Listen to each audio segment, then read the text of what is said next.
Alright, today I'm going to be doing a little bit of an unboxing / review and rant on voltmeters. Okay.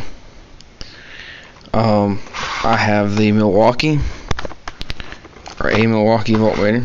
I've had one of these before, this exact same model to be exact. And it got stolen from me, and I finally got enough money to replace it. / also really got tired of using a shitty voltmeter. Okay, you can go out and you can buy one of these voltmeters with some short ass leads. Okay, this one's made by GB Instruments. It's the GMT 312 analog display. Okay. They're alright, but the hell with them. They're cheap and they ain't really worth a damn in my opinion.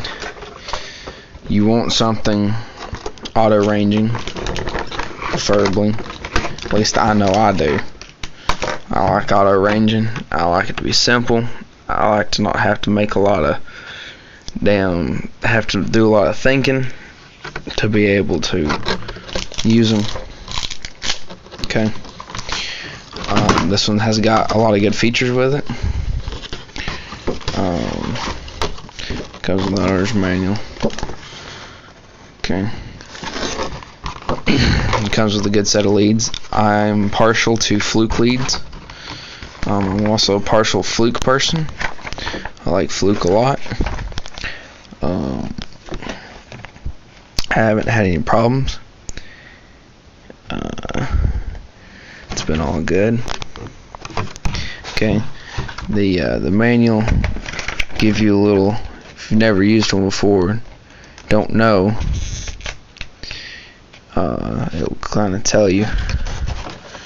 I'll just go ahead and set here and name off what each one of them are. Obviously, that's the off position. There's your voltage AC, DC. Okay, your the low Z input, or the low input impedance, supposed to help you not pick up ghost voltage as much. Your hertz, reading hertz, say like 60 hertz coming out of your AC outlet. Ohms. This one here is continuity, aka also ohms, but the advantage to this one is it beeps at you. So if you're checking fuses on a vehicle, it makes it easier. You can speed through it and not have to look at your voltmeter every time. There's your capacitance, capacitor, whichever you want to call it.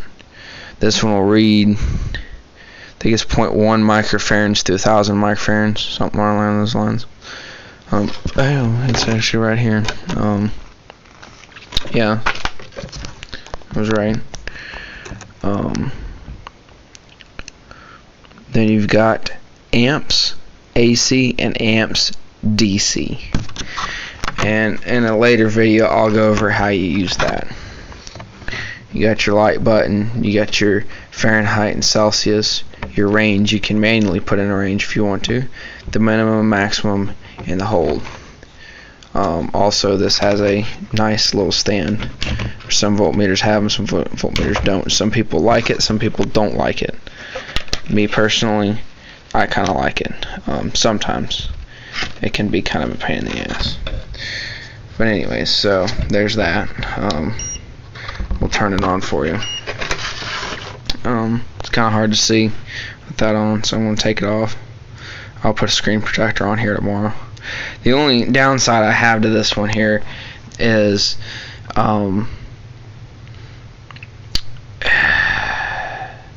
you gotta have that damn light on to see it.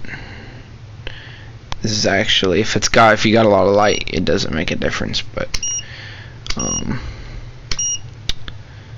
you know, there's your ohms, your audible, your microfarads. The thing I love about this one the most is this right here, and this works really well for HVAC people, aka I do work on AC systems and heat systems and vehicles. Every now and then. I hadn't done a lot this summer, but I have in the past. Most of the time it's just refilling the AC system, but you get one of these things. And actually, since I bought this, I was received it the first time as a gift. Ever since I got it, I've found more and more uses for this probe, because it'll read like up to 700 degrees Fahrenheit and Celsius. It'll do a bunch of different things, but right now in the room it's 76.9 degrees, and I can untie this and I can put it's a very accurate and very quick reading. So all that changing is my skin temperature, me just squeezing on that. 94.8, somewhere around in that area. It'll slowly creep up a little bit, but anyways. But now it'll come back down. It doesn't come down quite as quick as it goes up, but it works pretty good. That was something I really liked about it. When I had it the first time, it was a fairly good voltmeter. It's the closest thing I've ever had to a fluke that I've ever liked. But, oops. And I like this stand. Sometimes that's really nice, sometimes that's really not. But like I said, it's the closest thing I've ever used to a fluke that I've ever liked.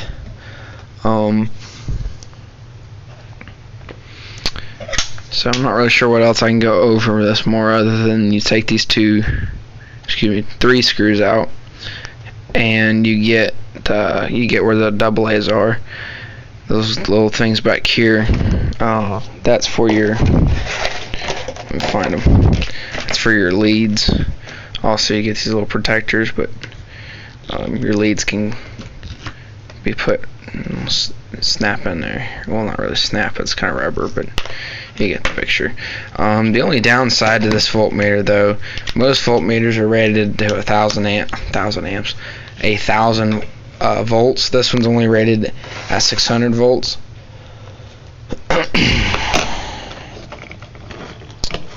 This one here is only rated to like 300 volts, which most people don't encounter that many. Well, these leads don't even work with this one. But that's really about it. I think that's about all I can cover on this deal here, other than it's pretty damn accurate. The only gripe I guess I would say I would have is it always starts off with millivolts instead of volts, and then goes down to millivolts, and it's a little sporadic, but it's all good. See if I can get a reading on something for you guys. It's kind of hard to do one-handed. In fact, hang on a second. Alright. If I can do this one-handed here. The leads aren't quite as flexible as fluke leads. So, if that bothers you any, if you want really easy to maneuver ones here. I'm gonna use my elbow to hold down the lead and push this in here. Crap, quit rolling. But see how that is, and then it goes. Takes a little bit longer than a fluke. A fluke won't start with millivolts, it'll just stay at volts. If it detects something, it'll go down to millivolts. But if you change the range, if you do it manually like this, then it'll act more like a fluke, and it'll read pretty quick. So, but it's kind of a pain for if you're working with something where you're trying to find ghost voltage in a vehicle or something. That's can be a pain in the butt sometimes. Just kind of going through each range here. It's all tested to be 1.3, except for this one. This one, who knows what it'll do. OL stands for out of limits.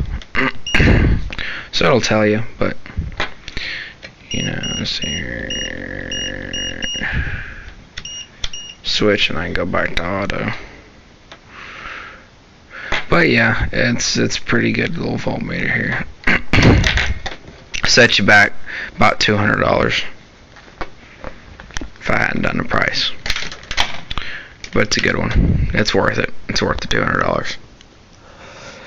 So thanks for watching. I'm sorry for the length, but if you guys got any questions about it, shoot me a message or a comment, preferably a comment, so if somebody else has the same question, they can get an answer without ever having to ask. Thanks for watching.